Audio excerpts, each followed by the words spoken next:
Hello, good evening and welcome to Prime Business. In our headlines tonight, government increases cocoa producer price by 21% to 800 cedis per bag for 2022-2023 crop season. We'll hear from the sector minister. Agreed on the producer price for the 2022-2023 season, which opens this Friday, the 7th of October, 2022. Producer price. We are pleased to announce that the government of Ghana has increased the producer price of cocoa by 21%. And auctioning of vehicles at Tema Port to go online by end of October this year. We'll hear from Commissioner General of the Ghana Revenue Authority, Reverend Amisha Daewusu-Amwa.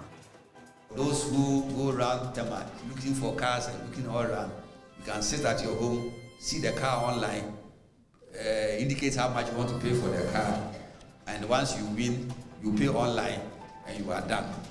Hello and welcome. We begin with the agricultural sector because the Ministry of Agriculture has increased the country's cocoa producer price from 660 cedis to 800 cedis per bag for the 2022-2023 crop season. The announcement was made by the sector minister, Dr. Owusu-Efiri-Akoto, here in Accra. Speaking at a press briefing, the minister said the cedi depreciation against the dollar prevented the government from increasing the figure beyond 21%. Providing more details, Dr. Efiri-Akoto said that government has increased the producer price of cocoa by 21% from 10,560 Ghana cedis per ton to 12,800 Ghana cedis per ton. Thus, producer price represents 89.99% of the net FOB value. And I've agreed on the producer price for the 2022-2023 season, which opens this Friday, the 7th of October, 2022. Producer price. We are pleased to announce that the government of Ghana has increased the producer price of cocoa by 21% from 10,560 cedis per metric ton to 12,800 cedis per metric ton. The producer price represents 89.99% of the net FOB value. This figure translates into 800 cedis per bag of 64 kilogram gross weight and takes effect from Friday, 7th October 2022. A 21% rise in the producer price of cocoa is a testament to government's resolve to ensure farmers earn a decent income and make cocoa farming lucrative. Government will continue to implement initiatives to build a robust, resilient, and sustainable cocoa industry where cocoa farmers and their communities will thrive. He explained that the figure translates into 800 Ghana cedis per bag of 64 kilogram and takes effect from Friday, 14th October 2022. He was hopeful the increase will improve the livelihood of cocoa farmers in the country to ensure that farmers earn a decent income and make cocoa farming lucrative. A 21% rise in the producer price of cocoa is a testament to government's resolve to ensure farmers earn a decent income and make cocoa farming lucrative. Government will continue to implement initiatives to build a robust, resilient, and sustainable cocoa industry where cocoa farmers and their communities will thrive. To ensure a decent standard of living for Ghanaian cocoa farmers after retirement, government will, from November 2022, that's next month, move from the pilot phase to the implementation phase of the Cocoa Farmers Pension Scheme. The scheme remains an unprecedented achievement under His Excellency Nana Addo Dankwa Akufo-Addo. Other rates and fees. The committee has also approved the rates and fees for all other stakeholders in the supply chain. These include the buyer's margin, hauliers rate, warehousing and internal marketing costs, as well as fees for disinfestation, grading and sealing, and scale inspection. Now, the Microfinance and Small Loan Center, Masloc, says it has made progress in retrieving loans disbursed to some beneficiaries after contracting 4 private debt collectors. Addressing the media at a training for staff on a nationwide digitalization rollout, Chief Executive of Masloc, Abibata Shani Muhammad Zakaria, indicated that progress has been made so far with a recovery drive, and her outfit is set to announce same. Here's a report. In the first quarter of this year, the center indicated that out of about 240 million cedis disbursed, it was able to retrieve 90 million cedis, representing 45% of the amount. But according to the Masloc CEO, Abibata Shani Muhammad Zakaria, with the entry of the 4 new debt collectors, she is hopeful of collecting all debts owed the center. So far, our recovery drive, we are on course because we have devised means of taking money. In the past, we were doing recovery just by ourselves, but right now we have gotten private companies who are debt collectors, 4 companies, and we've zoned the country into 4, and they are also assisting us in the recovery. So very soon we are coming to report our progress on the recovery. We've made some progress. The 2-day training session was intended to familiarize employees with a new software that will resource the institution's credit and other aligned departments to efficiently process, disburse, and recover approved loans to clients. The complete implementation of the different phases of the software will allow Masloc eliminate its manual processes and align its system on an approved platform compatible to new and complex modern banking systems used globally. That will be much easier because instead of going physical visits, these days we have the Momo and other things. So if it is digital, it's even better for us because before people take their loans and everything, all of these things will be put into consideration in the integration. So from disbursement, as I've said, to repayment, it's going to be digital. So it's not going to be difficult, but rather make it easier for us because we have POS in districts. We are going to provide them with all of those things. So people, for example, our mothers and fathers who have challenges with those things can visit our district offices or regional offices for them to take them through.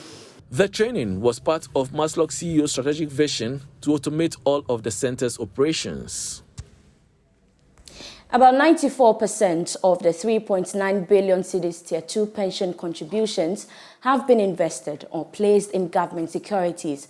This means any move to extend the maturity periods of the treasury bills and bonds as part of an expected debt restructuring program may affect their returns on investment.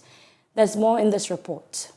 Business understands that almost the entire pension funds of Tier 2 contributors have been placed in Government of Ghana instruments, particularly bonds. This is because government securities are classified as risk-free. However, the current fiscal challenges facing the economy, particularly ballooning debt and unsustainable interest payments, raise some concerns. Should the International Monetary Fund and the World Bank direct the government to undertake a debt restructuring program, the maturing periods of these securities will be affected.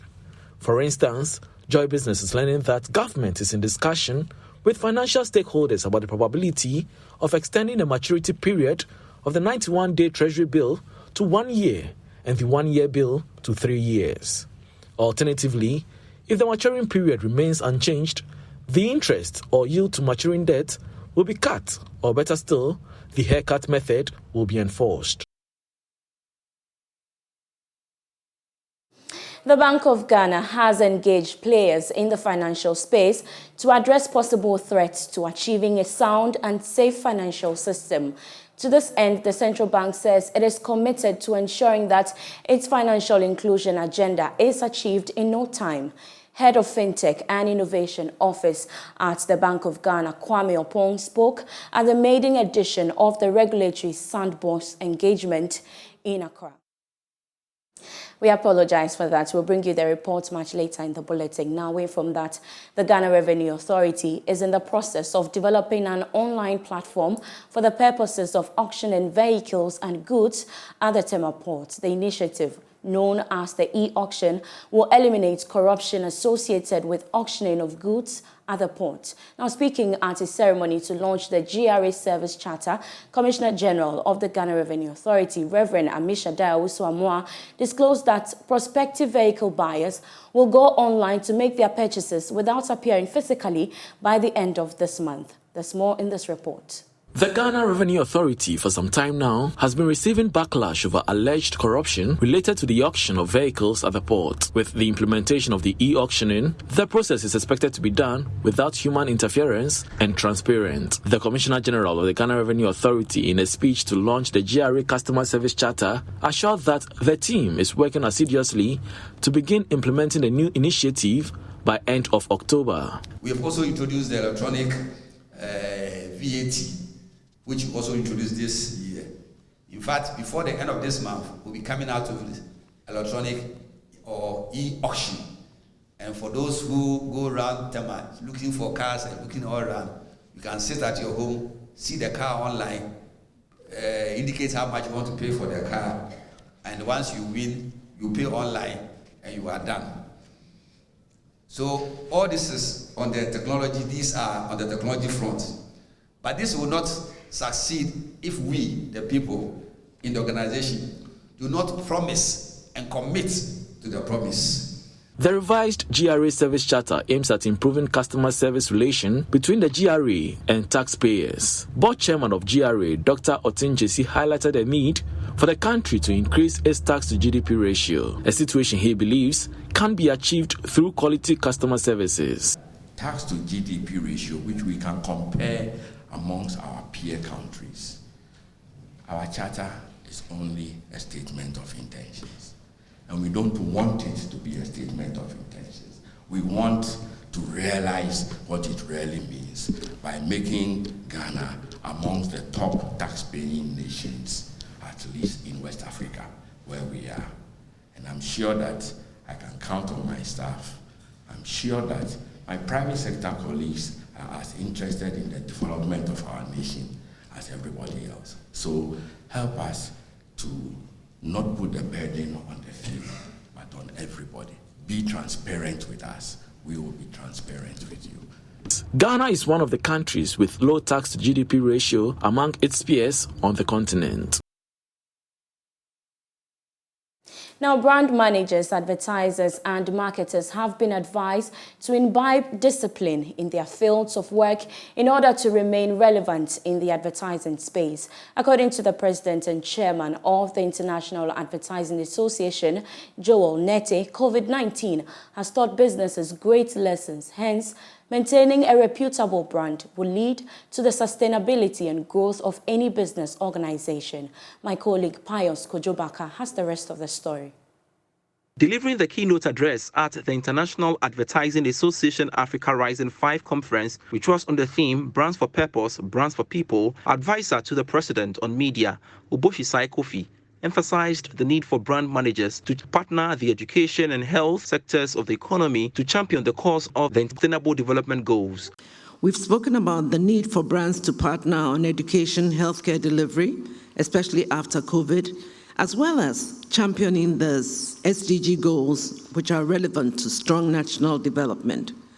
Consumers desire to see how brands are driving purpose and to see proof that it is not just a nice, slick, shiny marketing campaign, but a brand that walks the walk, talks the talk, and cares for the people, as Joel told us. One significant demographic that will be critical for the future development is the owning and usage of the large youth population, especially in Africa. Our young population is huge, dynamic, diverse, and growing so fast by the day. As experts, we need to be able to harness the power of the youth and make sure that we target them effectively in all our projects. President and chairman of the International Advertising Association, Joel Nete, urged brand managers, advertisers, and marketers to remain focused and build a sustainable brand in order to remain relevant post-COVID-19. Traditionally, it's been said that brands that are consistent in the marketplace, even through hard times, are the brands that consumers remember when they come out of the hard times. Nothing has changed. That's just facts. It's just human nature. Look at ourselves. If it is that you haven't heard of a particular brand in a year and you are looking to buy whatever it is, powdered milk, sugar, rice, whatever it is, you go to the brands that you hear of. So today you may not be able to afford, but whenever your income allows you to afford, you are going to go to the brands that you remember. So the advice to brands will always be, yes, I mean, if times are hard, it will be foolhardy to say you keep pumping money, but maintain a reasonable presence, because ultimately things are going to change. On his part, founder and CEO of McDan Group of Companies, Daniel Macaulay, called on brand managers to be disciplined, saying it is the surest way to building businesses in Africa. When you talk about discipline in businesses, you realize that without business discipline, a lot of business collapse. I always attach attitude, discipline, and sustainability when we want to build a stronger brand. So I have come a long way. As I keep saying that my business is really not, the problem is not about financial, but it's about human resource, building human resource. And without discipline, how do you build a stronger human resource? I feel that talking about some of these things drive me crazy, because we have come a very long way and we keep facing the same problems in terms of human resource. So discipline is always a key when it comes to building businesses in Africa. The International Advertising Association Africa Rising 5 conference brought together industry players in the marketing and advertising space. Now, away from that, as part of the 2022 World Habitat Day celebration, Cities and Habitats, developers of the planned City Extension Project, and Ecobank Ghana PLC have partnered to launch a new home ownership package called the Rent-to-Own Boafo Home Ownership Package. According to project manager Daniel Edu, the project seeks to help home seekers to fast-track access to their homes with the help of the bank by raising the 20% required under the scheme before they are given occupancy. He spoke to Joy Business at the launch of the project. The Rent-to-Own Home Ownership Package is a payment method planned to ease the financial burden of home seekers by affording them early occupancy of the property within 18 months from the payment of the initial deposit. Daniel Edu said it's the desire of the project to find workable solutions to ensure that home ownership is made easy for all. We are here to commemorate, as you're aware, the World Habitat Day. And fortunately, the product that we have, we announced today, coincides with the theme for the World Habitat Day, which is Mind the Gap, Leave No Place or Person Behind. And our product, which we call the Boafo Rent-to-Own Boafo Package, Rent-to-Own Boafo Package, with the support or with the partnership of Ecobank, basically is going to help people, and many people for that matter, to own or access their houses, much earlier. So you want to do the rent to own, the monthly payments, but you want your house early because, you are very tight. And Ecobank is also there to assist. But what we are saying is that in order to be able to help you to do that, we can give you, for the 20%, give you 15% discount of that 20% that you need before you get the house. Executive Director Consumer Banking at Ecobank Ghana, Dr. Edward Boche, on his part said the package is a great initiative to support home seekers. Ecobank, one of the things that we try to do is to ensure that we meet the needs of our customers. And obviously, housing is a big need. And in any way that we can help, we are happy to do so. As you well know, we have several other options. And for us, this is an additional option that our customers can then use to acquire their own homes. So within that context, we are most happy to be a part of this. The 2022 World Habitat Day is under the theme, Mind the Gap, Leave No One and Place Blind. Now, sourcing for funds has been identified as one of the main challenges facing the poultry industry in Ghana, a situation that farmers say needs to be looked at to save the industry. And because of that, Fidelity Bank and the Eco Business Fund have indicated their commitment to continue to support the financing of the sector. This was made known at a two-day agricultural summit for stakeholders in the poultry industry from 7 regions in Sunyani to dialogue on ways to address the challenges facing the poultry sector. Precious Semevo has more. The two-day summit, organized in Sunyani by Fidelity Bank in partnership with the Eco Business Fund, aimed at discussing economical and sustainable solutions to the challenges faced by the local poultry sector to contribute to food security. It offered farmers and other stakeholders from Ashanti, Northeast, Bono East, Savannah, Upper West and East regions a mixture of training and knowledge-sharing sessions on access to finance for inputs and feeding, sustainable farm management practices, disease control, insurance, as well as how to navigate the impact of climate change. Ni Ayi Mokobi Aye is head of commercial and SME banking at Fidelity Bank. One of our key partners, Eco Business Fund and Finance in Motion. We have entered into some financing arrangements with this fund, and they have provided us some money to on-lend to key agri value chain. And we think that the poultry sector is one of the key sectors that we need to look at. The whole idea is also a part of the arrangement that we do have with the fund, because it's not just an on-lending program, but also the ability to also provide technical assistance to you, the end borrowers. Nurutina Metafendi, the Senior Investment Officer of the Eco Business Fund, said the partnership includes supporting agro-value chain financing. Eco Business Fund, which is an impact fund promoting sustainable agriculture by tackling climate resilience practices and preserving the biodiversity. Through this, our partnerships, we are further supporting Fidelity's existing and very ambitious agricultural value chain financing, which also includes poultry. Some of the farmers hope the initiative by Fidelity Bank and Eco Business Fund would have a positive impact on their businesses, especially sourcing funds for sustainability and growth of the sector. Every farmer is complaining about the high cost of production, and at the same time we lack capital. And I think if you are part of this meeting, you have to be happy, thinking that in the end it is not going to be the usual talk show like we used to have in the country. So the organizers will tell us something in the line of how best we can source funds, that is capital, to inject into our various businesses. We're grateful to Fidelity Bank for organizing such a program for we the farmers to know what is expected of us when we go to the banks, to feel more comfortable to approach the banks, especially Fidelity Bank, since they are willing to help us in so many ways, and they are training us on how to network with others and how to manage our finances. Precious Semevo, Joy Business, Sunyani.